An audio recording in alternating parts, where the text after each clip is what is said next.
एक बार की बात है। एक लड़का था। उसका नाम सबल था, जो नगर में रहता था। वह अपने जीवन से बहुत निराश था। उनकी निराशा का कारण यह था कि वह अब तक अपने जीवन में कुछ नहीं कर रहा था। उसके माता पिता उसे ताने मारते थे कि आपके सभी मित्र कुछ न कुछ कर रहे हैं, लेकिन आप अभी भी घर बैठे हैं। दोस्तों के बीच भी अक्सर उनका मजाक उड़ाया जाता था। वह कहीं जाता तो लोग उससे पूछते कि आप क्या कर रहे हैं। उसे यह बताने में भी शर्म आ रही थी। वह कुछ नहीं कर रहा था। धीरे धीरे उसने रिश्तेदारों से मिलना जुलना कम कर दिया और लोगों से मिलना भी बंद कर दिया। वह ज्यादातर समय घर पर ही रहता है। वह अकेला रोता है और भगवान को कोसता है और अपनी किस्मत को दोष देता है। अब उसे अपना जीवन बोझ लगने लगा था। कभी कभी वह सोचता कि कब वह कुछ करने के योग्य बनेगा, और फिर वह सोचता कि जिंदा रहने से अच्छा मर जाना है। एक दिन वह अपने नगर की एक गली से गुजर रहा था। तभी उसने देखा कि एक उपदेशक दुख और परेशानियों पर उपदेश दे रहा है। वह भी उसी भीड़ में सबसे पीछे बैठ गया और गुरु के प्रवचन सुनने लगा। उपदेशक कह रहा था, दुख एक शिक्षक की तरह है जो हमें जीवन की सच्चाई दिखाता है और हमें जीने का सही तरीका सिखाता है। आप चाहें तो जिंदगी जीना भी सीख सकते हैं। गुरुजी उपदेश दे रहे थे कि तुम चाहो तो कुछ भी हासिल कर सकते हो, और अगर चाहो तो एक कोने में बैठकर रो सकते हो। इन सभी बातों को सबल ध्यान से सुन रहा था, लेकिन शिक्षक की यह बातें पसंद नहीं आई। उसने खड़े होकर कहा कि कुछ भी सिखाने से दुख दूर नहीं होता। इसमें केवल दर्द होता है। दुख की पीड़ा अनंत है। ऐसा लगता है कि इसके बाद कुछ होने वाला नहीं है। इससे कुछ भी फर्क नहीं पड़ता है। इसके सामने तो मौत भी छोटी लगती है। उपदेशक ने कहा, फिर तुम्हारा दुख क्या है? सबल ने उसके सामने अपनी सारी व्यथा सुनाई और पूछा, मेरे दुख का कोई उपाय है तुम्हारे पास? यह सुनकर शिक्षक मुस्कुराए और बोले, तुम उस दिन मेरे पास आओ जब आपके जीवन में वास्तविक दर्द हो। मैं आपकी समस्या का समाधान अवश्य करूंगा। यह कहकर गुरु वहां से चला गया। सबल ने सोचा, कहीं मेरा दुख नकली तो नहीं है? क्या मैं जिस दर्द से गुजर रहा हूं वह नकली है? मेरा दुख कोई नहीं समझ सकता। जब माँ बाप नहीं समझते तो गुरु क्या समझेगा? उनके दुखों से व्यथित होकर सबल ने एक फैसला लिया कि अब वह कुछ करेगा। सबल ने एक छोटा व्यवसाय शुरू किया, पर उसे सफलता नहीं मिल रही थी। लेकिन उसके घर वाले पूछते हैं कि क्या वह कुछ कोशिश कर रहा है। वह अपने व्यवसाय में लगा रहा और धीरे धीरे उन्हें सफलता मिलने लगी। फिर उसने गति पकड़ी और केवल 3 साल के अंदर ही वह एक बड़ा बिजनेसमैन बन गया। अब सबल के आसपास ऐसे कई लोग थे जो उसकी परवाह करता था, जो उससे प्यार करता था। अब उनके परिवार के सदस्य भी उसकी तारीफ करते नहीं थक रहे थे। दिन ब दिन उसके मित्रों की संख्या बढ़ती जा रही थी। अब वह अपनी जिंदगी से बहुत खुश था। उनके कुछ दोस्तों ने उन्हें सलाह दी कि जब आप एक बड़ा बिजनेसमैन बनकर बहुत खुश हैं, तो सोचिए आपको कितनी खुशी होगी अगर आप इस शहर और इस राज्य के सबसे बड़े बिजनेसमैन बन जाते हैं। कितने लोग आपसे जुड़ना चाहेंगे, आपकी कितनी बड़ी ख्याति होगी, और स्वयं राजा भी आपसे दोस्ती करना चाहेंगे और जरूरत पड़ने पर ही आपसे पैसे उधार लेंगे। दोस्तों की यह बात सबल के मन में घर कर गई। अब वह और पैसे कमाने की कोशिश करने लगा, लेकिन उसे यह सब बहुत ही जल्दी चाहिए था। वह समय बर्बाद नहीं करना चाहता था। उनका अधिकांश समय इन चीजों को प्राप्त करने में गलाने लगा। इसलिए वह ऐसे काम करने लगा जो सही नहीं था। उसने बड़ा उधार लेना शुरू कर दिया। उसके दोस्तों से पैसे की मात्रा और अधिक मुनाफा कमाने के लालच में वह अपने माल में मिलावट करने लगा। उसने अन्य व्यापारियों के खिलाफ भी साजिश रची और उन्हें डराया धमकाया, जैसा उसके दोस्त कहते थे वैसा ही करता था।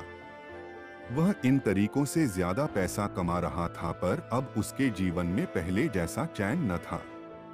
उनके मन की शांति गायब हो गई थी और वह रात को सो नहीं पाता था। वह हंगामे में रहता था। वह सब कुछ पाकर भी उन्हें किसी चीज में सुख नहीं मिल रहा था। एक दिन सबल अपनी गाड़ी में कहीं जा रहा था। तभी रास्ते में उन्हें उपदेशक का आश्रम दिखाई दिया। वह रुका और गुरु के पास जाकर बोला, संत, आपने मुझे मेरे पास आने के लिए कहा था जब मेरे जीवन में सच्चा दुख आता है। अब मैं बहुत दुखी हूं कि मेरी नींद हराम हो गई है। मुझे कहीं भी शांति नहीं मिल रही है। इस प्रकार सबल ने अपनी सारी समस्याएं गुरु को बता दी। गुरु ने कहा, जब तुम पहली बार मुझसे मिलने आए थे तब भी तुम किसी दुख में थे। आपने उस दर्द से क्या सीखा?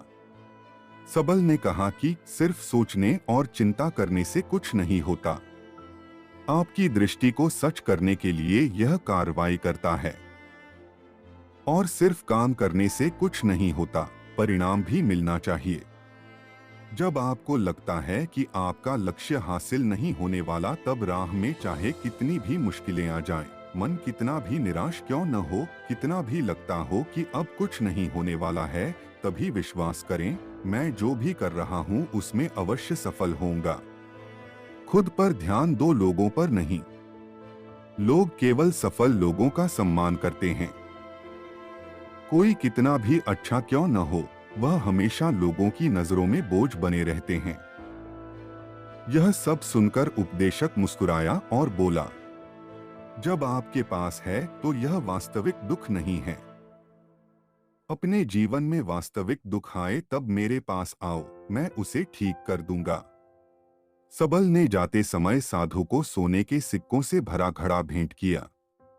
घड़े को देखकर गुरु ने कहा कि यह मेरे किसी काम का नहीं है। उस पेड़ के नीचे गड्ढा खोदकर गाड़ दो। सबल ने घड़े को पेड़ के नीचे दबा दिया, जैसा कि गुरु ने बताया, और वहां से चला गया। कुछ दिनों से कारोबार ठीक चल रहा था, लेकिन व्यापार के गलत तरीके के कारण धीरे धीरे उसे व्यापार में घाटा होने लगा। उसकी सारी दौलत धीरे धीरे खत्म होने लगी और एक दिन ऐसा भी आया जब उसके पास कुछ भी नहीं बचा और उस पर कर्ज का बोझ चढ़ गया था, परंतु वह निश्चिंत था, क्योंकि उसने अपना सारा कर्ज अपने दोस्तों से लिया था। उसने सोचा कि उसके दोस्त बुरे वक्त में उनके साथ खड़े रहेंगे, लेकिन ऐसा कुछ नहीं हुआ। जैसे ही बुरा वक्त आया, दोस्त पहले उससे कर्ज मांगने लगे। अगर उसने कर्ज नहीं लौटाया, उन्होंने उसे जान से मारने की धमकी भी दी। उनके सभी शुभचिंतक और प्रियजन उससे दूर हो गए। उसके दोस्त जो उसके साथ मस्ती किया करते थे, अब उससे दूर भाग रहे थे। उसका परिवार उसकी गलतियां और कमियां गिनने लगा। उनकी सारी संपत्ति नीलाम कर दी गई और उसके पास कुछ भी न बचा। जब उसने अपने पिता से मदद मांगी, पिता ने कहा कि मेरे पास थोड़ी सी संपत्ति है, मैं तुम्हारी माँ को क्या कहूँगा अगर मैं तुम्हें दे दूं? यह संपत्ति हमारा अंतिम उपाय है। सबल के मन में गहरा दुख छा गया। उसके आसपास कोई नहीं था जो उनके दुख को समझ सके, जो उसे संभाल सके। जनता के इस विश्वासघात के कारण वह अंदर से टूट चुका था। वह सोचने लगा कि अब जीने का क्या मतलब है, अब मौत ही मेरा सहारा है। वह आत्महत्या करने के लिए पहाड़ी पर जा रहा था, तब से उसे याद आया कि उस शिक्षक ने उससे कहा था, मेरे पास आओ जब तुम्हारे जीवन में वास्तविक दुख हो। सबल गुरु के पास गया और अपनी सारी व्यथा सुनाई। आंखों में आंसू लिए उसने कहा, हे गुरु जी, मेरे दुख का निवारण कीजिए। गुरु ने कहा, जब जीवन में असली दुख होता है तब मेरे पास आ जाना, मैं इसे जरूर ठीक करूंगा। सबल ने कहा कि ये क्या हो रहा है, मेरी जिंदगी में अभी दुख नहीं है, तो वो आखिर असली दुख क्या है? गुरुजी ने सबसे कहा कि पहले आप मुझे बताओ, आपने अपने दुख से क्या सीखा। सबल ने कहा कि मैंने वह सीखा जो लोग हमारे जीवन में आते हैं वह हमारी सफलता और प्रगति के कारण वो हमें धोखा जरूर देंगे, क्योंकि बुरे समय में वे हमारे साथ नहीं खड़े होंगे। वे अच्छे समय में ही हमारा फायदा उठाएंगे और बुरे समय में हमें छोड़ देंगे। उन लोगों पर ही भरोसा करें जो हमारे बुरे समय में हमारे साथ खड़े रहते हैं, लेकिन ऐसे लोग बहुत कम होते हैं। लेकिन जिनके पास है उन्हें उनकी सराहना करनी चाहिए, उनका अपमान नहीं करना चाहिए। मैंने कभी भी किसी के खिलाफ साजिश नहीं रखना चाहिए। अपना काम ईमानदारी और धैर्य से करें और कभी लालची मत बनो। अपने सारे दुख दर्द और अनुभव बयां करने के बाद सबल गुरुजी के सामने आंखों में आंसू लिए बैठ गया। कुछ देर बाद साधु उठे और पेड़ के नीचे एक गड्ढा खोदा और घड़ा निकाल लिया जो सोने के सिक्कों से भरा हुआ था। उसने सबल को देकर कहा, मेरे पास आओ जब तुम्हारे जीवन में वास्तविक दुख हो। सबल ने अपने शिक्षक को धन्यवाद दिया और उसे प्रणाम करके चला गया। उस पैसे से उन्होंने एक छोटा सा व्यवसाय शुरू किया। अब वह छोटा व्यापारी बनकर भी खुश हैं। उन्होंने पूरी लगन और ईमानदारी से कारोबार किया। जल्द ही वह अपने शहर का एक बड़ा व्यापारी बन गया। उनका जीवन सुख सुविधाओं से भरा हुआ था। लेकिन कोई कितना भी अच्छा क्यों न हो, लेकिन जीवन में दुख आता है तो सबल के जीवन में भी दुख आते थे। अपने माता पिता की मृत्यु के रूप में वे दोनों एक ही दिन मर गए। सबल अपने माता पिता से बहुत प्यार करता था, इसलिए उनके निधन से उन्हें गहरा सदमा लगा। वह शवों को ले गया, दोनों को श्मशान घाट ले गया जहां अंतिम संस्कार किया गया। वहां उसने अपने माता पिता का शव जलता हुआ देखा तो उनका मन बेचैन हो उठा। उसके मन में कई सवाल उठने लगे। वह घर वापस आ गया, इसलिए उसने अपने माता पिता के घर और संपत्ति को देखा जिसके लिए उनके पिता हमेशा लड़ते रहे। आज जो छूटा पड़ा है, जिन्होंने इसकी देखभाल की, इसके लिए लड़ने वाले इस दुनिया से चले गए। उसके पिता ने जो कुछ कमाया वह सब यहीं रह गया। एक दिन पहले तक उसके पिता मारपीट करते थे किसी के साथ उसकी संपत्ति के लिए। आज वो खुद इस दुनिया से चले गए। उसका मन ऐसे अनेक विचारों के बवंडर में था। वह अंदर से अकेला और डरा हुआ महसूस कर रहा था। वह खाली महसूस कर रहा था।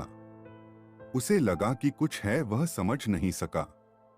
इसलिए वह गुरु के पास गया। उसे देखकर गुरुजी ने कहा, क्या जीवन में कोई दुख है?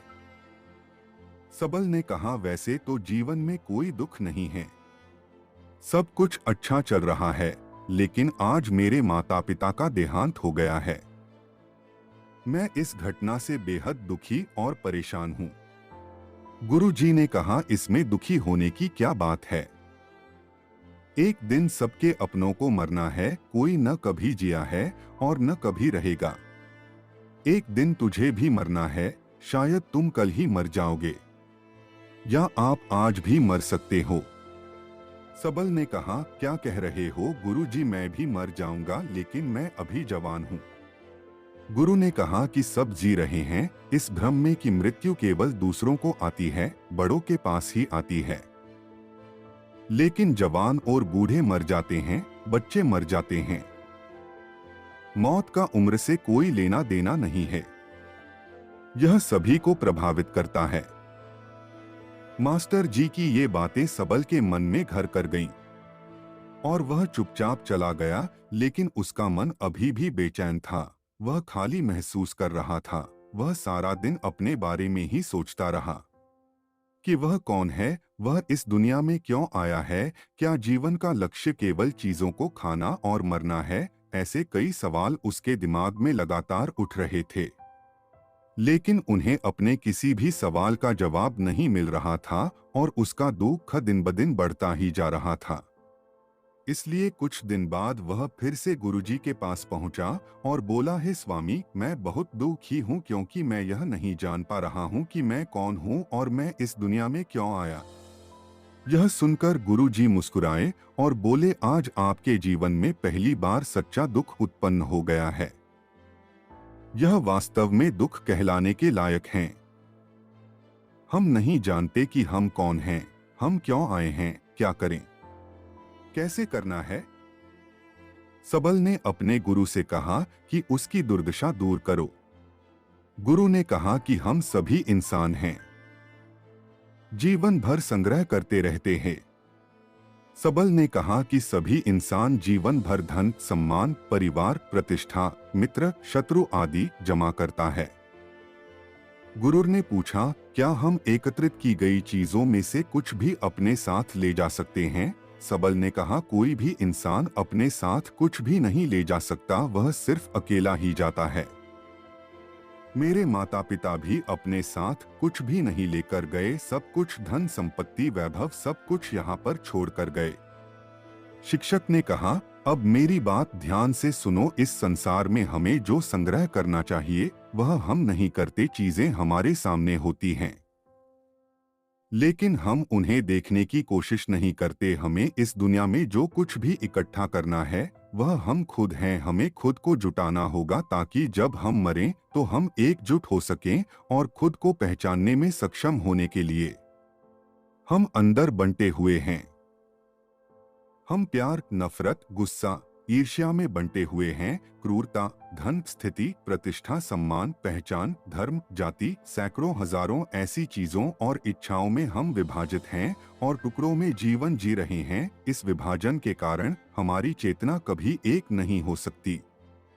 हमारी चेतना शक्ति बिखरी हुई है, इसलिए हमारे पास इतना समय नहीं है, इतनी ऊर्जा नहीं कि हम मुड़ सकते हैं और अपने भीतर देख सकते हैं। वास्तव में धन, सम्मान और सुविधाओं का अभाव, लोग इसे दुख समझते हैं और जीवन भर के लिए जो दुख कहकर रोते रहते हैं और समाधान खोजने का प्रयास करते रहते हैं, उन्हें अपना समाधान कभी नहीं मिलेगा, क्योंकि जिसे लोग दुख कहते हैं वह वास्तविक दुख नहीं है। यह सिर्फ एक आदमी की इच्छा है, उसकी इच्छा कभी पूरी नहीं होती, इसीलिए व्यक्ति को कभी उनके प्रश्नों का समाधान नहीं मिलता। इसलिए इन सब से परे, यदि आप अपने दुखों का अंतिम समाधान चाहते हैं तो सबसे पहले खुद को समेटो। इस दुनिया से अपनी ऊर्जा वापस ले लो और इकट्ठा करो। अपने आप पर ध्यान केंद्रित करो, स्वयं पर ध्यान दो। अपने मृत्यु से पहले अपने आप को जानने की कोशिश करो, बिखरो मत। सबल ने कहा, तो गुरुजी, क्या हम इस संसार को छोड़ दें? हमारी सभी इच्छाओं को मार देना चाहिए, किसी से प्रेम नहीं करना चाहिए, धन संग्रह नहीं करना चाहिए, सम्मान की आशा छोड़ देनी चाहिए। शिक्षक ने कहा कि भावनाओं और इच्छाओं ऐसे बिखरे हुए मनुष्य में से निकल आ, जैसे कोई पत्थर पहाड़ से गिरे जिस पर पर्वत का कोई वश नहीं है सिवाय देखने के। परेशान होना और कुछ खोना, वैसे ही बिखरे हुए मनुष्य की इच्छाएं बेकाबू और दर्दनाक हैं। उसका अनियंत्रित मन इच्छा करता रहता है और कल्पना करता रहता है और यह दुख देता है। लेकिन जब एक व्यक्ति अपने मन को एकत्र करता है तो वह जो कुछ भी करता है वह उसके नियंत्रण में होता है। फिर उसकी इच्छा से इच्छाएं भी उत्पन्न होती हैं। सबल ने कहा कि आपने मेरे असली दुख का समाधान कर दिया। आपका बहुत बहुत धन्यवाद। अब से मैं खुद को समेटने, खुद को तराशने की कोशिश करूंगा। गुरुजी ने कहा कि मानव शरीर में बहुत ऊर्जा और शक्ति है, लेकिन यह फालतू के कामों में बंटा हुआ है, बेकार की बातों में लगा हुआ है। यह एक बहुत ही शक्तिशाली मशीन की तरह है। एक बच्चे के हाथ में रखा जा रहा है और वह बिना सोचे समझे अपनी शक्ति बर्बाद कर रहा है और बिना किसी नियंत्रण के।